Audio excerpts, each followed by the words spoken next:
Adjusting my headphones, ready to go? Hello humans, welcome back to another episode of Snout Talk. Here we take a long look at your lives from our perspective on the carpet. Sometimes we see things that make sense, but most of the time we are just confused. I am Biscuit. Today we investigate why humans sit still for 8 hours but act like they finished a marathon. We are talking about why they spend their lives staring at those flat, glowing boxes all day long. Finn, do you remember how the morning routine used to be so loud and hurried?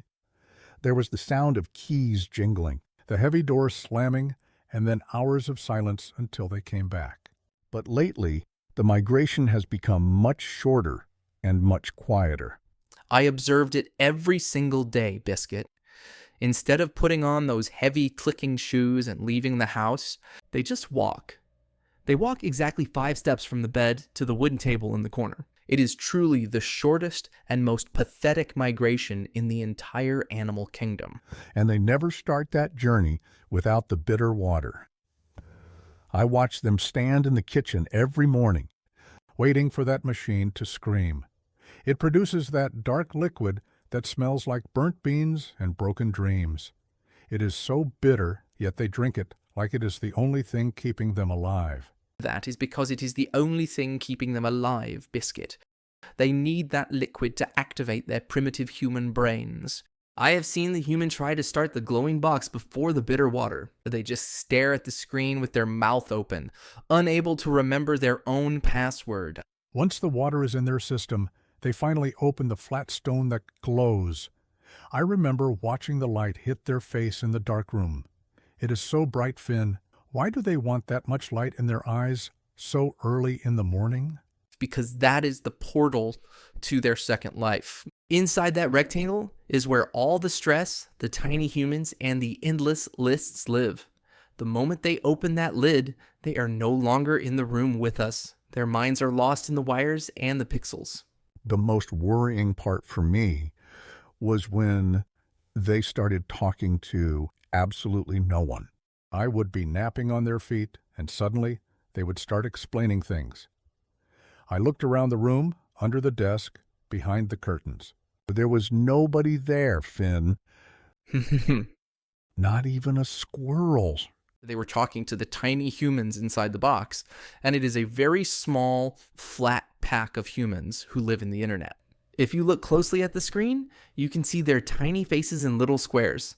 It is like a very crowded kennel, but for humans who wear glasses and look tired. Sometimes they would shout at the box for 5 minutes, waving their hands around. They looked so passionate, so intense.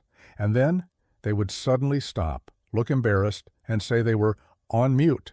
I felt so bad for them. It is a classic technical tragedy. It means they were barking with their muzzle closed the whole time. Imagine trying to tell a stranger to get off your lawn, but no sound comes out. It is a very common human error that makes them look quite ridiculous to us. I prefer the manual error of dropping my ball under the couch. At least when I do that, I get a reaction. The human has to get down on their knees and help me.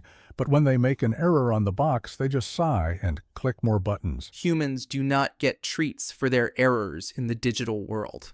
They only get more emails and more meetings to discuss why the error happened. Their lives are full of invisible problems that they try to fix with plastic keys. It makes me glad that my biggest problem is a hidden tennis ball. Did you notice something suspicious about the human's fur during those video calls? The top half always looked very neat, very stiff, and usually blue or white. They looked like they were ready to lead a pack. It is the great deception of the home office. It is a business shirt on top, but I know the truth because I am under the desk. Underneath that table, they were still wearing those soft pajama pants from 3 days ago, the ones with the little ducks on them. Oh, the whole thing was a lie for the tiny humans in the box? They only saw the top half of the truth? It is called business on the top, nap time on the bottom. Humans believe that if the camera cannot see it, it does not exist in reality. It is a strange logic. I wonder if they would mind if I only wagged the top half of my tail. But hey, Finn, I have a question for you. Speaking of boxes and computers, why did the computer go to the doctor? Biscuit, I am trying to have a serious sociological discussion here, but fine, I will bite. Why did the computer go to the doctor? Because it had a virus and it needed a mouse call. Anyway, let's move on to the next topic before I start wishing I was back at the actual office.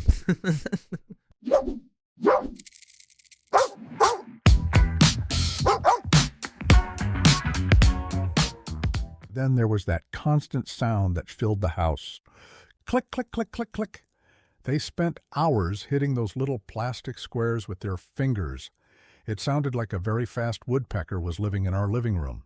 In the human mind, they are hunting. Every click is a tiny, microscopic step toward a paycheck. And that paycheck eventually turns into a bag of our expensive salmon kibble. It is a very long, very boring chain of events, but it works. So that is how they hunt now?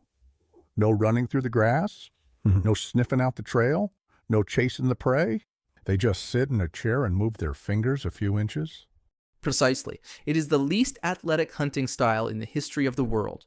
The prey is a digital file, and the weapon is a keyboard. If a wolf saw a human working, it would probably cry out of pity. And then, just when things were quiet, the enemy always arrived at the door. The man in the brown truck with the cardboard boxes. I knew I had to do my duty. I had to warn the entire neighborhood. And that is when the human would lose their mind. They were usually in a very important meeting with the boss human. To them, your brave and noble warning was just an annoying background noise. But I was saving the house. What if that box was full of angry cats or a vacuum cleaner? I was being a hero, and all I got was a shush and a dirty look. They do not want to be saved, Biscuit. They want the things inside the boxes. Ironically, most of the things they buy are just more tools to help them look at the rectangle.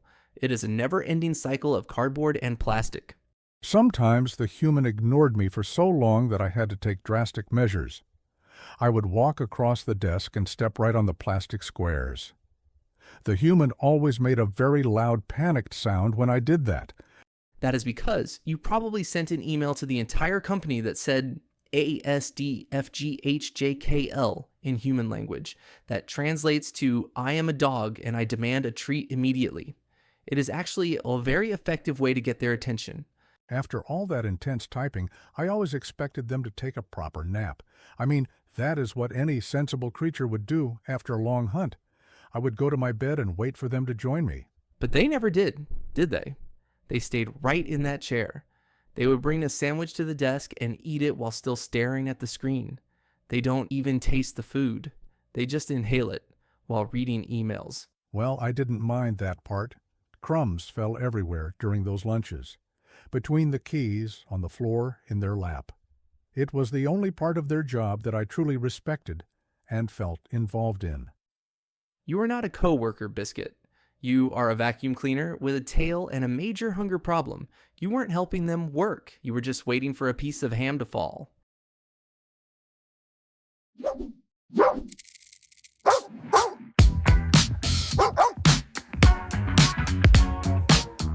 Then came the day the magic started happening.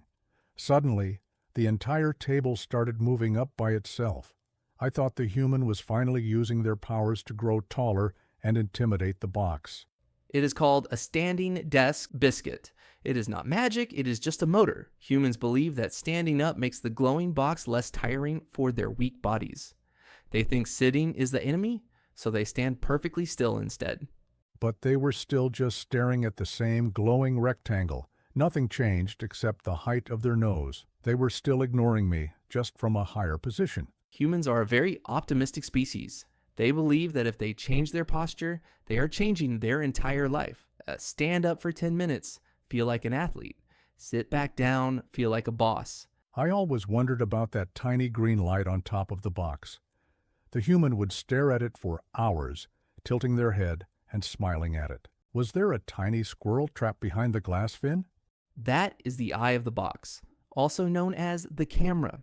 The human has to look at that green dot to show the tiny internet humans that they are paying attention. If they look away, the tiny humans think they are sleeping. I did not like that little green eye at all. It never blinked. It just watched the human, and it watched me, too. I felt like I had to be on my best behavior whenever it was glowing. Neither did the humans, really. They would stare at it until their eyes turned red and they forgot how to blink themselves. It is a soul-stealing little dot, if you ask me. By mid-afternoon, the energy in the room always changed. The human would lean back so far, I thought they would fall. Their breath got slow, and they would start rubbing their face with both hands. It was the 3 p.m. slump biscuit. The effects of the morning bitter water had finally worn off completely. Their brain was running out of fuel, and the pixels were starting to look like blurry clouds. Is that why they always went back to the kitchen for a second round? I would hear the machine scream again, and the smell of burnt beans would return. Yes, the second round of bitter water. It is the emergency fuel that keeps the corporate machine running until 5 o'clock. Without that second cup, most humans would just fall asleep on their keyboards. Sometimes the human would walk away, and the box would start showing pictures of mountains and oceans. It looked so peaceful. I wanted to go into the box and run in those mountains. That is the screensaver. It is a cruel trick. It shows the human where they could be if they weren't sitting in a corner staring at a box. It is like showing us a picture of a steak while we are eating dry kibble. And then, finally, the magic moment arrived. The box clicked shut for the night. The human would let out a sigh so big it could move the curtains. They acted like they just ran a marathon across a desert while carrying a piano. I never understood that sigh. I mean, I've been lying here all day and I feel great. But they looked like they needed a week of sleep. Sitting is clearly very exhausting for creatures with only 2 legs. It is a different kind of tired biscuit. Their legs didn't move, but their brains were spinning all day. It is the exhaustion of a predator that never got to run. That sounds like a very sad way to live. So after all that effort and all that staring, did they actually catch anything? I never saw them bring a bird or a rabbit back to the kitchen. They caught some digital files. We cannot eat them, and they don't smell like anything interesting. But those invisible files pay for the house, the box, and most importantly, our tennis balls. I suppose I should be grateful to the glowing rectangle then. I still prefer chasing real balls in the park where there are no mute buttons. But I guess the box is a necessary evil if it means I get my evening treats. Precisely. We trade our patience for their kibble. It is the unspoken contract of the modern dog world. We let them stare at the box, and they let us live in luxury. That was our report on the mystery of the glowing rectangle.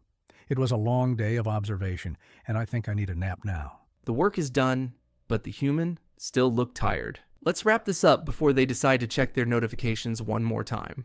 I'm Biscuit. I'm Finn, and this was Snout Talk. Go take a walk, humans. You've stared enough for today.